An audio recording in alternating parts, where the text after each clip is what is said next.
BJP ने कुछ भी नहीं किया। जात धर्म पात पे गोद पे नत पे राजनीति की है, मंदिर मस्जिद पे राजनीति की है। अग्निवीर योजना ऐसी अच्छी होती तो उसके नाम पर वोट मांगता आज प्रधानमंत्री, उसका जिक्र भी नहीं कर रहा। प्रधानमंत्री जी ने एक भी शब्द 750 किसानों के प्रति सहानुभूति के नहीं बोले गए। ये भी एक बहुत बड़ा रोष है हरियाणा के अंदर। ये हरियाणा नहीं पूरा देश में फैला हुआ है। सीडी को इतनी पावरफुल बन दिया कि नेताओं के ऊपर इस प्रकार का शिकंजा कसो कि वो पैसे से भी खाली हो जाएं और डर के फिर हमारी पार्टी में आ जाएं। हम दीपक जलाते हैं और उसका जब तेल खत्म होता है ना वो फड़फड़ाता है। तो आज मोदी जी फड़फड़ा रहे हैं, उनके पास कोई मुद्दा नहीं है। प्रधानमंत्री जी से मैं मीडिया के माध्यम से पूछना चाहता हूँ, आपने अपने मंगलसूत्र की कितनी रक्षा की?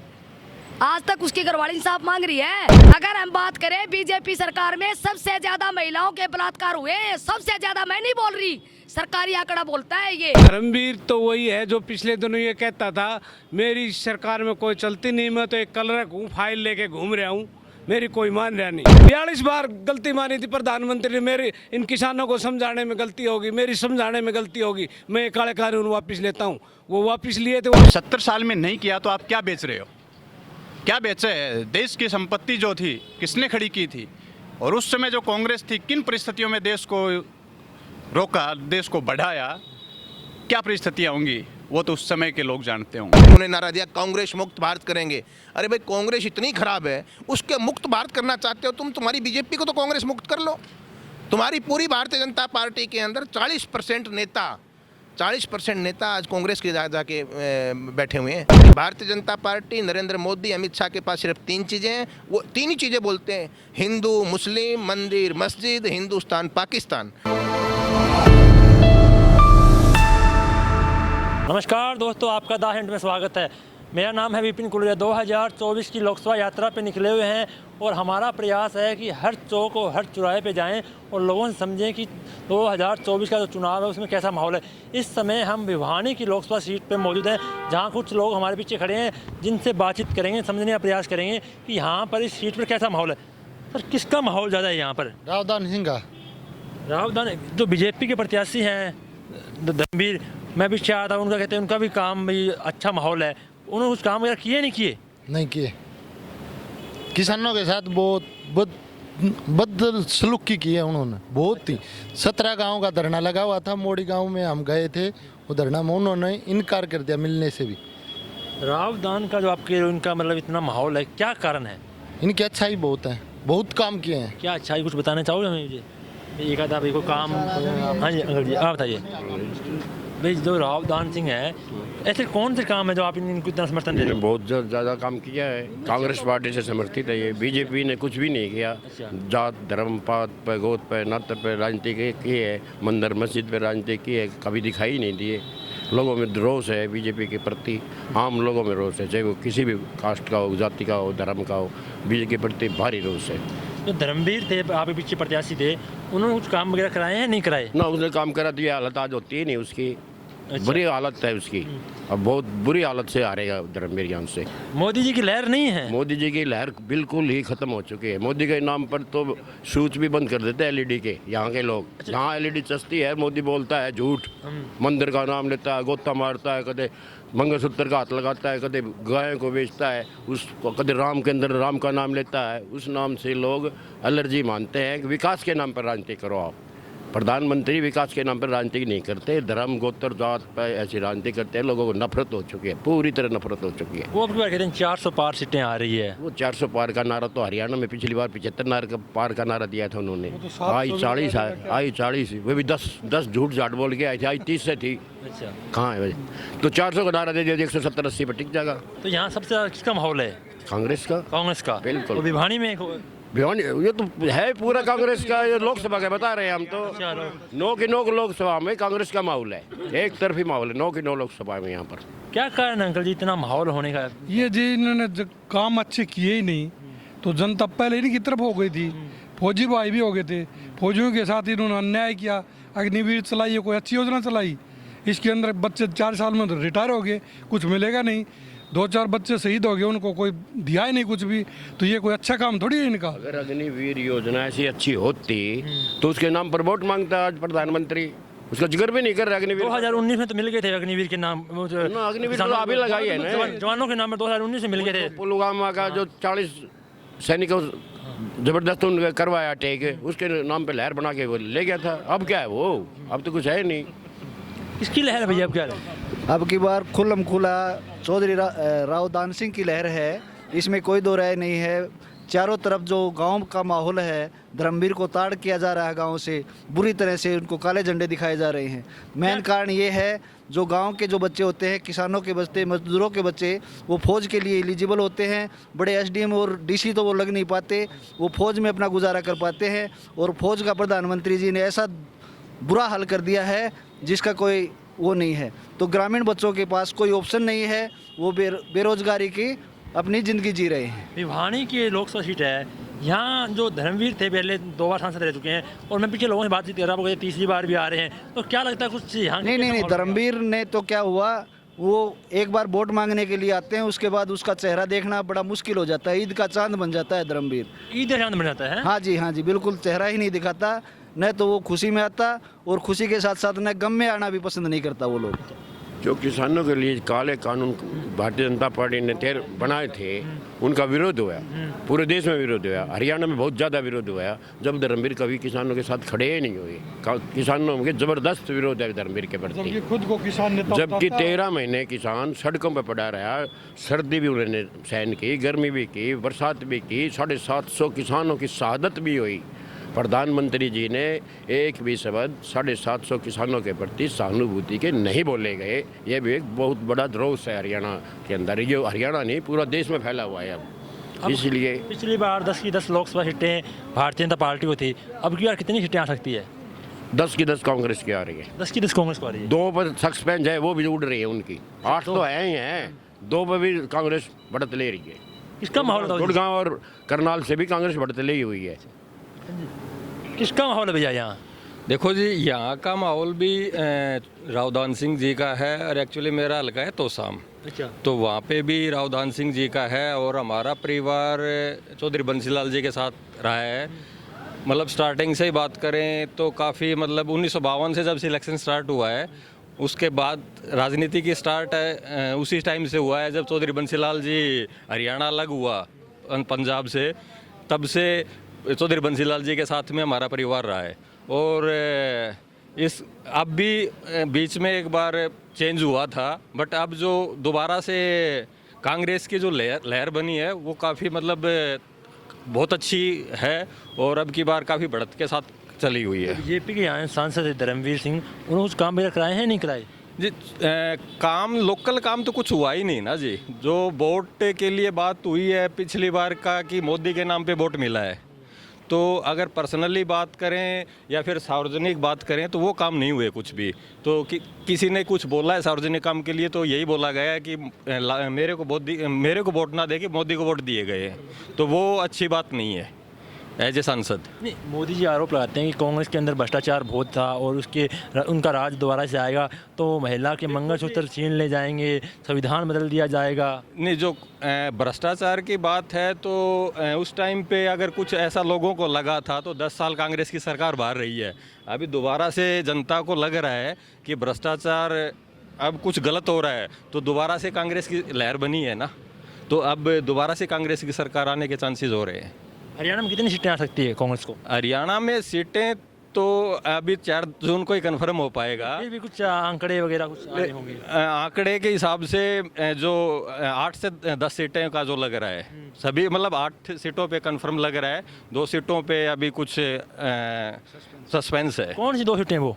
2 सीटों की बात करें तो एक तो हिसार की लग रही है, और एक करनाल साइड की। हिसार से तो मैं होता हुआ आ रहा हूँ, हिसार की सीट कांग्रेस को, करनाल की सीट नहीं, करनाल की सीट और कुरुक्षेत्र सीट मुझे लग रहा है। आप उसके हिसाब से तो फिर 9 सीटें हो गई है, मेरे को करनाल की लग रही है। आज क्या है, करनाल की सीट की अगर बात करें तो मनोहर लाल खट्टर जी का भारी विरोध हुआ है करनाल, उसके साथ उसके कपड़े पाड़ने तक की नौबत आ गई है। मनोहर लाल खट्टर भाग के पंडा छुटाया जनता से, इसमें कोई दो राय नहीं है। मनोहर लाल खट्टर भी पूरी तरह से हार देख चुके हैं, इसलिए वो अपना क्षेत्र छोड़ के भाग चुके हैं। एक के पीछे मोदी जी ने बयान दिया कि कांग्रेस आएगी तो महिला के हार छीन लेगी, संविधान बदल देगी, और इंडिया अलायंस है वो कहते हैं कि मोदी जी आएंगे तो संविधान बदल देंगे। कौन संविधान बदलना चाहता है और कौन हार छीनेगा? कांग्रेस ने तो, आप देख रहे होंगे मीडिया के लोग, संविधान बदलने की बात की जो शुरुआत की है, आप उस पॉइंट पे जाइए। इनके पार्टी के जो पहले राष्ट्रीय महासचिव रहे थे, वो प्रत्याशी भी हैं अनंत हेगड़े, उन्होंने सबसे पहले कहा कि हमें 400 पार सीटें दो, हम संविधान बदलेंगे। वहीं से ये बात शुरू हुई है, और उसके बावजूद जहाँ विरोध होना शुरू हुआ है वो वहीं से विरोध होना शुरू हुआ है कि संविधान बदलने की बात पे। और आपको पता है, जहाँ जहाँ देखा होगा, जितने भी संवैधानिक संस्थाएं थे उनको तोड़ मरोड़ के रख दिया, सारी संवैधानिक संस्थाओं का ढांचा बदल दिया, संवैधानिक संस्थाओं को तहस नहस कर दिया, खत्म कर दिया। संवैधानिक मूल्यों में तो विश्वास है ही नहीं मोदी जी को। आपने देखा होगा कि कितनी संस्थाएं थी जो खत्म कर दी। और जो संस्था थी ईडी को कोई जानता था क्या? ईडी बहुत पहले से बनी हुई है। उस ईडी को इतनी पावरफुल बन दिया कि नेताओं के ऊपर इस प्रकार का शिकंजा कसो कि वो पैसे से भी खाली हो जाएं और डर के फिर हमारी पार्टी में आ जाएं। आप ये बताओ, कांग्रेस के कितने नेता जिस अजीत पवार के ऊपर इतने बड़े बड़े घोटालों की बात करते थे, आज इन्होंने उनको शामिल कर लिया, उनके अलायंस में आ गए। तो इनके पास कौन सी वॉशिंग मशीन है कि इनके पास आते हैं, उनके 60,000 करोड़ के घोटालों का नाम लेते थे, वो क्लीन स्वीप हो गए, साफ हो गए। मैंने बातचीत की थी इन मुद्दों पे, तो उनके जो बीजेपी के नेता है वो कहते हैं ऐसा कुछ है तो कार्रवाई होगी हमारी सरकार आने के बाद। कोई एक भी कार्रवाई हुई है? एक भी नेता कांग्रेस या अन्य दल छोड़ के भारतीय जनता पार्टी में गया है? आप मीडिया के लोग ध्यान रखते हो, मुझे एक भी नेता का नाम बता दीजिए, मैं जवाब दूंगा उसका। एक भी नेता पे कार्रवाई नहीं हुई। इवन राजस्थान में राजेंद्र यादव, लालचंद कटारिया, अनेकों नेता शामिल हुए जिनके ऊपर ईडी के नोटिस थे, वो नोटिस वापस हो गए। आज वो आराम से बैठे बीजेपी के अंदर। बहुत से लोग हैं, चाहे नवीन जिंदल हो, महाराष्ट्र के हो, कहीं के भी नेता हो, सब आपके सामने हैं। आप महिला हो, एक महिला होने के आपसे मैं पूछना चाहूँगा कि मोदी जी ने कहा कि महिला कांग्रेस आएगी तो महिला का हार छीन लेगी। क्या लगता है सच में कांग्रेस आएगी तो महिला का हार छीन लेगी? देखिए, हार मेन पवित्र बहुत। हाँ जी, देखिए, हम दीपक जलाते हैं और उसका जब तेल खत्म होता है ना, वो फड़फड़ाता है। तो आज मोदी जी फड़फड़ा रहे हैं, उनके पास कोई मुद्दा नहीं है।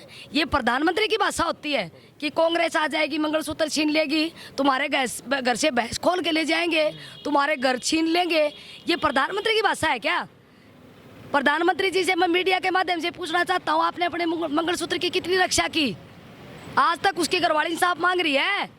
शादी तो की थी, भरी पंचायत में उसने फेरे भी लिए थे, वचन भी भरे थे कि मैं तेरी रक्षा करूंगा। वो अपनी पत्नी की रक्षा नहीं कर पाया, हमारी क्या रक्षा करेंगे? कोई रक्षा नहीं कर सकते। वो कांग्रेस का नाम ले लेके बकवास कर रहे हैं। हम मीडिया के माध्यम से ये कहते हैं कि मोदी जी आपके ड्रामे खत्म हो चुके हैं। ड्रामों से सरकार नहीं चलती। ड्रामे थे? बिल्कुल ड्रामे, जुमलेबाज सरकार थी ये। उन्होंने नारा दिया बेटी बचाओ बेटी पढ़ाओ का पानीपत से कौन सी बेटियां बचाई? बात करें हम अंतर्राष्ट्रीय महिलाओं की, हमारी जो कुश्ती महिला थी, उन्होंने चिट्ठी लिखी प्रधानमंत्री जी को कि संभालिए अपने इस ब्रिजभूषण को जो अध्यक्ष बना रखा है, आप क्यों नहीं इसके ऊपर कार्रवाई करते? आखिर में उन लड़कियों को जंतर मंतर बैठना पड़ा था, और जंतर मंतर बैठने के बाद आज तक प्रधानमंत्री के मुंह से एक शब्द नहीं निकला। उनको रोड के ऊपर के सड़ा के पुलिस के द्वारा मरवाया गया। और एक तरफ राष्ट्रपति भवन का उद्घाटन कर रहे हैं, दूसरी चीज राष्ट्रपति भवन का उद्घाटन हो रहा है, वो कह रहे हैं हमने एक आदिवासी महिला को राष्ट्रपति बना दिया। उसको वहां उस दिन घुसने नहीं दिया, उस दिन घुसने नहीं दिया राष्ट्रपति को, क्योंकि वो दलित महिला थी। तो ये ड्रामे हैं। नहीं, मोदी कहते हैं दलितों का मैं तो बहुत मतलब मान सम्मान कर रहा हूँ, तो क्या कौन सा मान सम्मान मेरे भाई? अगर हम बात करें बीजेपी सरकार में सबसे ज्यादा महिलाओं के बलात्कार हुए, सबसे ज्यादा, मैं नहीं बोल रही, सरकारी आंकड़ा बोलता है। ये मणिपुर की घटना देखिए आप, ये हिंदुस्तान है, नंगा करके महिलाओं को घुमाया गया और एक शब्द नहीं बोल रहे, और कह रहे कि मैं देश का मालिक हूँ, मैं प्रधानमंत्री हूँ, मैं देश का चौकीदार हूँ। काहे का चौकीदार है? और कह रहा है कि मैं क्या हूँ, मैं तो फकीर हूँ, झोला उठा के चल पड़ूंगा। कौन जाने देगा झोला उठा के? पूरे देश की संपत्ति है उस झोले के अंदर, हमारी बहन बेटियों की इज्जत है उस झोले के अंदर। जाने नहीं देगी ये जनता ऐसे झोला उठा के। हिसाब लेंगे एक एक चीज का।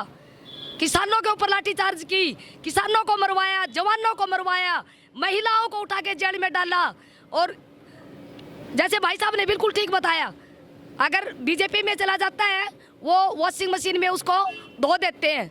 ये ड्रामे ज़्यादा दिन नहीं चलेंगे, जनता जागरूक हो चुकी है। 10 साल तक बहुत शोषण हुआ इस सरकार के अंदर, अब इनको मौका नहीं दिया। वो कहते हैं कि हमारी सरकार 10 साल के अंदर, आपकी तो सरकार थी, आपने कितनी बेटियों को इंसाफ दिया? एक शब्द आज तक नहीं बोला इन्होंने। तो ये भूल जाएं। मीडिया कर्मियों को भी नहीं छोड़ा। हाथरस की घटना देखिए आप, ये कह रहे हैं कि हिंदू मुस्लिमों से खतरा है। मैं मीडिया के माध्यम से कहना चाहती हूँ, हमें न मुस्लिमों से खतरा है, हमें किसी से खतरा नहीं। अगर इस देश के अंदर खतरा है तो लोकतंत्र को है, अगर खतरा है तो इस देश की शिक्षा को खतरा है, अगर खतरा है तो हमारे बच्चों के रोजगार को खतरा है, अगर खतरा है तो इस देश की महिलाओं को खतरा है।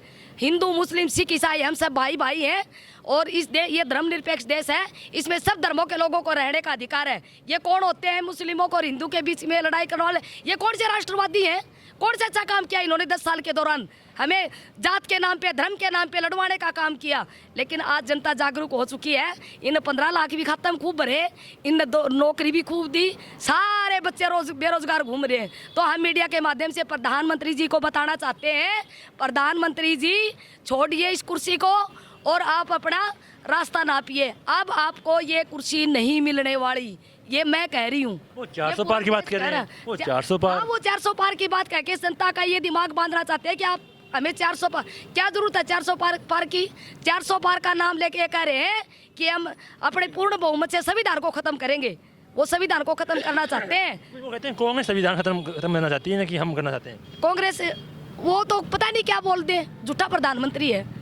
झूठे प्रधानमंत्री के बारे में हम क्या, उनकी कोई मर्यादा नहीं। जब वो ये बात बोल सकते हैं कि महिलाओं के मंगलसूत्र छीन लिए जाएंगे, किसकी हिम्मत है हमारा मंगलसूत्र कोई छीन ले? आके तो देखे। अरे भाई, हम तो ने कहा प्रधानमंत्री जी तेरी घराड़ी का जो मंगलसूत्र तन पर आया था उसकी रक्षा कर ले, हमारा मंगलसूत्र की जरूरत कौन है? हमने खुद ने रक्षा करनी आओ। यही बात आपके मीडिया के हरियाणा में अब कितनी सीटें भारतीय जनता पार्टी को आ सकती है और कितनी कांग्रेस को? जहाँ तक है एक भी नहीं लेने देंगे, एक भी नहीं लेने देंगे। इसको माइनस में ठाके ठोकेंगे। पिछली बार 10 की 10 थी। कहाँ 10 की 10 थी? पिछली बार डबल इंजन की सरकार थी। ये हमारे नौजवान बच्चे घूम रहे, दुष्यंत चौटाला के ऊपर विश्वास किया, यूथ उसके साथ था, उनको ये विश्वास था कि ये हमारे लिए कुछ करेगा। वो सीट लेके उसके पास चला गया, इन्होंने सरकार बना ली। वो कहते हैं मैंने तो भाई बच्चों के लिए, किसानों के लिए मैंने तो बहुत काम किए हैं। क्या काम किया? एक काम तो गिनाओ, कौन सा काम किया किसानों के लिए? काम तो गिनाइए को है। इनके पास मेरे भाई कोई मुद्दा नहीं है, ये बकवास कर रहे हैं। ये ड्रामों की सरकार है, जुमलेबाजों की सरकार है। अब ये सरकार नहीं चलने वाली। किसकी सरकार सर अब की बार? अब की सरकार इंडिया गठबंधन की सरकार होगी। यहाँ किसका माहौल है? भिवानी राव दान सिंह का माहौल है और पूरे लोग, यहाँ की पूरी जनता इस चुनाव को लड़ रही है। नहीं, मैं भी चाह रहा था, वो कहते धर्मवीर का बहुत यहाँ धर्मवीर तो वही है जो पिछले दिनों ये कहता था मेरी सरकार में कोई चलती नहीं, मैं तो एक कलर हूँ, फाइल लेके घूम रहा हूँ, मेरी कोई मान रहा नहीं। मेरे को वोट कोई कहता है कोई काम की तो नहीं को, मेरे को तो वोट ही नहीं दिए, मोदी को वोट दिए तो मोदी से करवाओ। वो मोदी को दे रहे हैं लोग। अब लोग सवाल कर रहे हैं, आप पहले कह रहे थे कि हमें वोट की ज़रूरत नहीं, अब वोट मांगने जाता है मोदी के लिए तो वो कहते हैं मोदी आए हमारे से वोट मांगने, आप क्यों आ रहे हैं? लुकता फिर रहा है। आने वाले भविष्य में यहाँ इसकी ऐसी हार होएगी जो कि किसी की भी नहीं हुई। वो 400 पार की बात करें तो हरियाणा से कुछ सीटें आई जब 400 पार की बात कर रहे हैं ना। हरियाणा की बात है, हरियाणा में 10 की 10 सीटें कांग्रेस गठबंधन की आएंगी और दिल्ली के अंदर सातों के सातों गठबंधन की आएंगी, पंजाब में आएंगी, राजस्थान में, कर्नाटक में, जहाँ हालांकि जो यूपी है, यूपी में भी ये 30 सीट में सिमट जाएगा। आपने तो एक तरफा माहौल बना दिया इंडिया गठबंधन का। एक 400 पार की गारंटी दे रहे हैं। गारंटी तो 4 तारीख को खुल जाएगी। गारंटी तो इन्हें किसकी नहीं दी। काले धन लेने के 15 करोड़ रुपए लोगों के खाते में, 15 लाख रुपए देने की बात भी की थी, वो भी गारंटी थी। आज तक किसी के खाते में आए हो तो बताओ एक आदमी भी? इनकी गारंटी तो सारी झूठी है। किसानों को जो समझौता किया था 13 महीने के बाद, 42 बार गलती मानी थी प्रधानमंत्री ने, मेरे इन किसानों को समझाने में गलती होगी, मेरी समझाने में गलती होगी, मैं काले कानून वापस लेता हूँ। वो वापस लिए थे, वो आज तक लागू नहीं हुए, वो यूँ क्यों नहीं धरी पोटली? दूसरे जो बिजली बिल था वो वापस लेने की बात थी, उसको दोबारा लागू करने की बात कर रहे हैं। तो ये 400 की ज़रूरत नहीं है। 272 में सरकार बनती है, 400 की क्या ज़रूरत है? ये तो इसके MP MLA जो हैं उनके हम ये चाहते हैं, उन्होंने कह दिया कि हम 400 पार के लिए संविधान बदलने के लिए ले रहे हैं। तो ये इस देश की जनता पढ़ी लिखी जनता है, समझदार जनता है। वो कहते हैं संविधान तो कांग्रेस बदलना चाहती है। संविधान कांग्रेस क्यों बदलना चाहती है? पिछले दिनों जो ये तो मनुस्मृति लेना चाहते हैं। इनके जो RSS के लोग हैं वो इस संविधान पर विश्वास नहीं करते, मनुस्मृति पर विश्वास करते हैं। आज भी जो आरएसएस से वहाँ चलता है वही उतना ही लागू करते हैं। तो हमारी जनता बिल्कुल समझ चुकी है, इनके जुमलों में नहीं आने वाली। वो जुमले जालिए जो पिछले 14 और 19 में थे, जुमले बिल्कुल सारे जुमले हुए। बताओ एक भी कोई इनको जो वायदा किया था एक भी पूरा हुआ तो मोदी जी बताए। आज तक एक भी प्रेस कॉन्फ्रेंस में जनता के सामने नहीं आया, अपने मन की बात करिए। अभी तो इंटरव्यू दे रहे हैं। अब तो जो पिछले दिनों 10 साल रह गए मन की बात की है, किसी की सुनी नहीं उन्हें, इतने हिटलर से आई हैं। उन्हें मन की बात लोगों को अपने कान में रेडियो के जरिए सारा मीडिया इनको खरीदा हुआ है। जो हमारे जो ईडी वगैरह है, सीबीआई है, जो सारे आज तो एक अलग संस्था है। संस्था तो इन्हें बना दी। जितने घोटाले हुए सारे इस मोदी के गुजरातियों से हुए। जितना पैसा लेकर भागे सारे गुजराती इस मोदी के वजह से भागे। आप देख लो रिकॉर्ड इस देश का। मोदी ने भगाया उनको? बिल्कुल, जहाज में बैठा के आए इनके मंत्री। अच्छा, आपको बहुत जानकारी है इस बात की? तो जानकारी, हम के कोई अनपढ़ लोग हैं, हम सारे दिन जनता के बीच में रहते हैं, समाचार सुनते हैं, अखबार पढ़ते हैं, सारी नॉलेज। तो इसलिए हम ये कहना चाहते हैं कि अब की बार गई। क्या माहौल अंकल जी यहाँ माहौल के अंदर? महेंद्रगढ़ भिवानी में माहौल एक तरफा है। इसका राव दान सिंह एक तरफा जीतेंगे, कम से कम भी 4 लाख वोट से राव दान सिंह जीतने को जा रहे हैं। क्या कारण है? कारण तो जो मोदी की नीतियां रही उनके खिलाफ पूरे देश में माहौल है। मोदी ने कुछ नहीं किया आम जनता के लिए। बड़े बड़े पूंजीपतियों का 10 साल में 25 लाख करोड़ माफ कर दिया। मजदूर को, किसान को एक नए पैसे की राहत इन्होंने नहीं दी।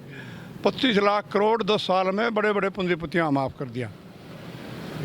हाँ, इसका माहौल है भैया आपके भिवानी में? देखिए, पिछले 20-25 दिन से हम इसी एरिया में, इसी ही लोकसभा भिवानी महेंद्रगढ़ में हम कैंपेनिंग कर रहे हैं, लोगों के बीच जा रहे हैं।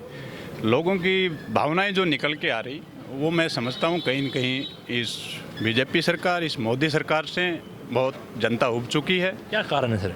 कारण है आपके सामने साफ है। जब कांग्रेस की सरकार होती थी तो यही लोग होते थे, महंगाई के ऊपर रोना रोते थे, महंगाई के दम पर भ्रष्टाचार की बातें करके सरकार में आए। लेकिन आज मेरे को बताइए, यहाँ पे आज महंगाई नहीं है। आज सिलेंडर अपन सब ग्रामीण परिवेश के लोग हैं, सब चीज़ें अपन काम में लेते हैं। कितनी महंगाई बढ़ी है। आज सिलेंडर 1200-1100 का बिक रहा है, वो सिलेंडर 400 में तो ये रोड पे बैठ गए थे उस सब चीज़ों को लेके। आज वो 1200 का है, कोई इनको नहीं दिख रहा है। आज पेट्रोल का क्या भाव है, डीजल का क्या भाव है, आपकी जेब के ऊपर कितना वजन पड़ा है बताइए मेरे को। और दूसरा, इनके पास जो चला जाता है, हम उज्ज्वला योजना लेके आएंगे, प्रधानमंत्री ने कहा, बहुत ज़ोर शोर से कहा।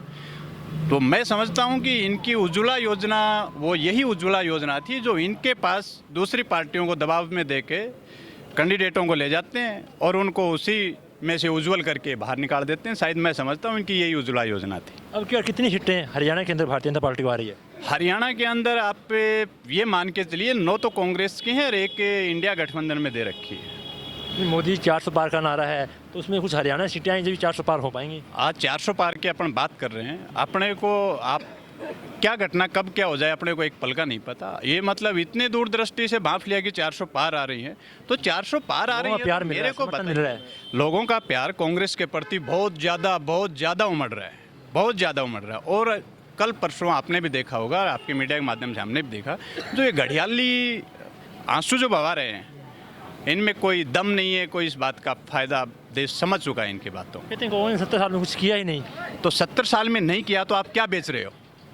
क्या बेचे है? देश की संपत्ति जो थी किसने खड़ी की थी? और उस समय जो कांग्रेस थी किन परिस्थितियों में देश को रोका, देश को बढ़ाया, क्या परिस्थितियाँ होंगी वो तो उस समय के लोग जानते होंगे। लेकिन आज जो सब चीज़ें, रेल बेच रहे हो, एयरपोर्ट बेच रहे हो, ये किसने बना दिया? आज जिस एयरपोर्ट पे आप जाते हो, जिस ट्रेन में बैठ के जाते हो, तो क्या आपने आते ही उस पर पटरी बिछा दी, आते ही ट्रेन चला दी? ये तो बुलेट ट्रेन की बात करते थे कि हम बुलेट ट्रेन लेके आएंगे। तो मैं समझ सकता हूँ कि ये बुलेट ट्रेन बगैर पटरी ले आई भैया, उसमें सवारियाँ नहीं बैठेंगे, बस ये चुनावी बुलेट ट्रेन। अब की बार एक मौका और दो तो बुलेट ट्रेन भी आ जाएगी, उन्होंने कहा है।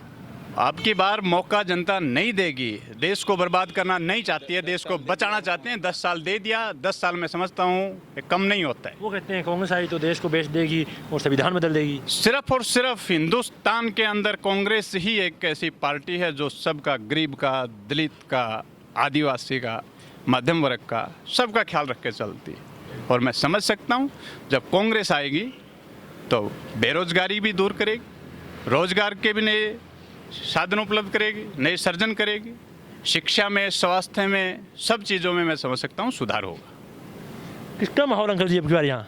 इनसे बात किसका माहौल? कांग्रेस का। क्या कारण? बस कुछ कारण मुझे को होंगे ना, ये कारण है कांग्रेस का माहौल है यहाँ। कांग्रेस का तो आपको पता ही है। नहीं, मोदी 400 पार की बात कर रहे हैं। मोदी 400 पार कर रहे हो बात है, लेकिन ये ऐसा नहीं होगा। क्या नहीं हो रहा? कागज पूरा ना हो रहा, किस चीज़ दिखा थे? मोदी मनो यार। पार्क का जवाब इधर से मिलोगे। हाँ जी, मैं बताऊँ, एक सीधी सी बात मैं बताऊँगा आपको। 400 पार मोदी जी ने कह दिया। देश में कितने मतदाता हैं? देश में लगभग मैं मानता हूँ कि 90-100 करोड़ के बीच में मतदाता होंगे। आज एक किसान खेती करता है 10 बीघा ज़मीन में, 1 किला ज़मीन में, वो ये नहीं बता सकता कि मेरे गेहूँ कितने उतरेंगे, मेरे सरसों कितनी पैदा होगी, मेरे कपास कितनी पैदा होगी। मोदी को क्या सपना आ गया है कि उसको ये लगा कि 400 पार हो जाएंगे। जनता का प्यार, जनता का समर्थन। उन्होंने क्या क्या रखा है कि इस हिंदुस्तान की राजनीति को 10 साल में एक नया रूप देने की कोशिश की है, और वो रूप दिया तानाशाही का रूप।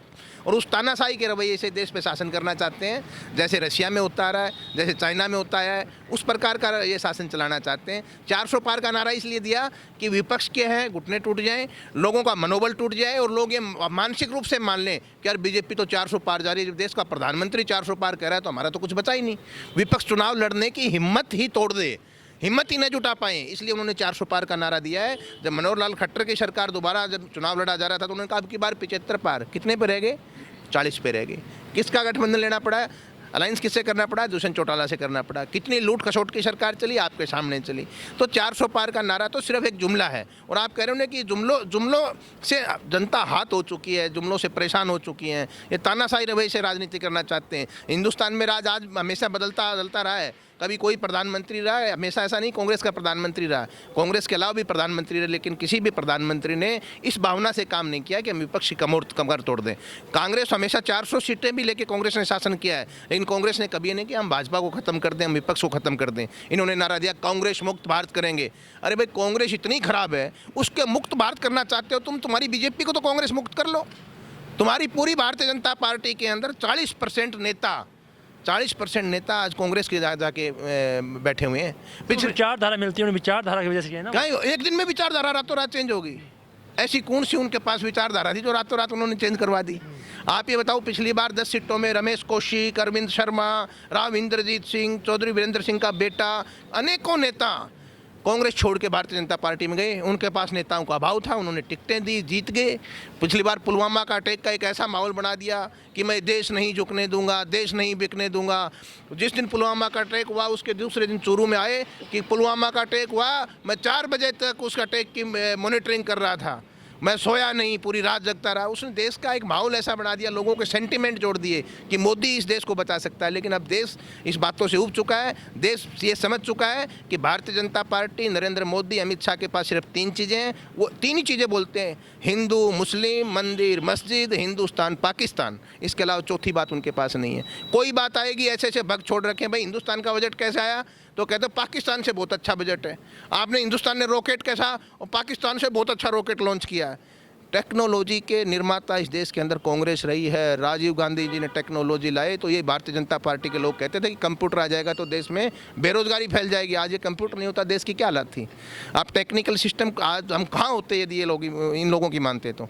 मैं कहता हूँ देश में तकनीकी लाने वाली, देश में इंफ्रास्ट्रक्चर खड़ी करने वाली, देश को बिल्डअप करने वाली पार्टी रही है तो कांग्रेस पार्टी रही। और मैं समझता हूँ कांग्रेस की जिम्मेदारी भी बनती थी, वो इसलिए बनती थी कि शासन कांग्रेस ने किया था। उससे मोदी जी कहते हैं जो इंडिया अलायंस है ये सब चोर लुटेरे इकट्ठे हो गए। नहीं, अब और क्या बोले? विपक्ष में है, उस इंडिया अलायंस से घबराया हुआ है, डरा हुआ है कि जो इंडिया अलायंस का जो वोटों का जो समीकरण बढ़ रहा है वो 65 से 70% बन रहा है। अब 70% सामने खड़े हो तो चुनौती हो गई ना, तो डरा हुआ क्या कहेगा? यही कहेगा वो कहते हैं ना लुटेरे चोर इकट्ठे हो गए, अभी इनको डर लगने लगा जब इकट्ठे हुए हैं ये। लुटेरे चोर तो ये रहे इनकी पार्टी के अंदर। एक भी नेता यदि ये बता दे कि हिंदुस्तान जब आज़ाद हुआ तो भारतीय जनता पार्टी के जनसंघ के किसी व्यक्ति ने अपनी चिटली अंगुली भी कटाई है क्या इस हिंदुस्तान के लिए? अपनी चिटली अंगुली कटाने का योगदान दिया तो आप एक नेता का नाम बता दो। ये तो अंग्रेजों के चुगलखोरी का काम करते थे। इनका इतिहास उठा के देखो तो आपको भी पता है इस बात का संविधान। आपने भी इतिहास पढ़ा है, सारी थोड़ी आपके पास है, आप भी मीडिया के लोग हो, सब चीज़ें आपको पढ़े लिखे हो, आप जानते हो। लेकिन ये तो माहौल ऐसा बनाया गया कि 70 साल में कुछ नहीं हुआ।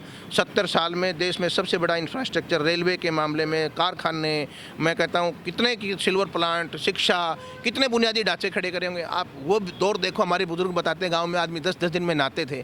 हमारी माता बहनें, मुझे कहना नहीं चाहिए, उन माता बहनों के ये हालत थी, 10-20 दिन में नहाती थी, बेचारों के ढेरे पड़े रहते थे, जूं पड़ी रहती थी। इस कांग्रेस ने शैम्पू लॉन्च किया, अच्छा साबुन लॉन्च किया, बाहर की कंपनियों को लाए, फिर अपनी खुद की कंपनियां खड़ी की। आज देश स्वस्थता के रूप में आगे बढ़ा है, देश में तंदुरुस्ती आई है तो इस कांग्रेस की वजह से आई। नहीं तो खाने का एक समय ऐसा था, हरित क्रांति को लॉन्च नहीं करता हिंदुस्तान, उस समय हरित क्रांति नहीं लाते तो आज हिंदुस्तान के अंदर अनाज की भी विकट परिस्थिति पैदा हो जाती है। सर मोदी 80 करोड़ लोगों को 5 किलो राशन भी दे रहे हैं।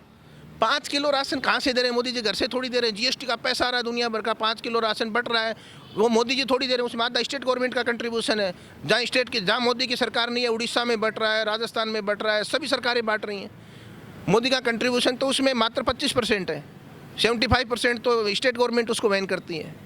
तो आप ये कहते हैं जल जीवन मिशन लाए, उस जल जीवन मिशन में इतने बड़े बड़े घोटाले हो रहे हैं। इनका जो गजेंद्र सिंह शेखावत है वो जल जीवन मिशन का मंत्री बना रखा है, जल संसाधन का मंत्री, सबसे फेलियर मिनिस्टर वो है। आप ये बता दो एक भी नहर जुड़ी है क्या 10 साल में?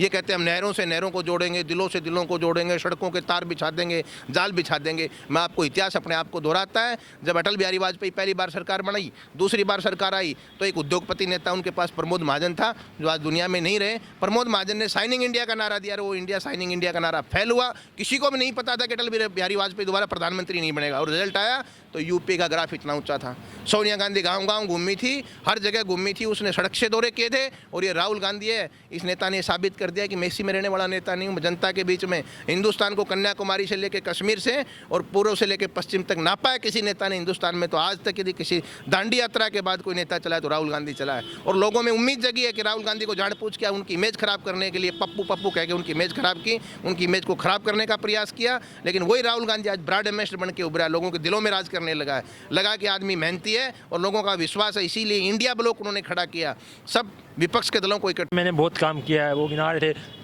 10 साल में 14 एम्स बना दिए और कांग्रेस ने 70 साल में 7 बनाए। बहुत बनाए हैं, बहुत एम्स बनाए, इतनी बड़ी बड़ी मेडिकल यूनिवर्सिटी कांग्रेस ने खड़ी की हैं, एम्स बना दिया। 10 साल यदि कांग्रेस की सरकार हब होती तो पता नहीं कितने एम्स बनाती, हम कहाँ होते। 70 साल में 7 बनाए, हमने 10 साल में 14 बना दिए। उन 70 साल में आपके अटल बिहारी वाजपेयी भी तो 6 साल रहे थे, उनका कोई योगदान नहीं है। वो खुद के नेता को ही भूल जाते हैं।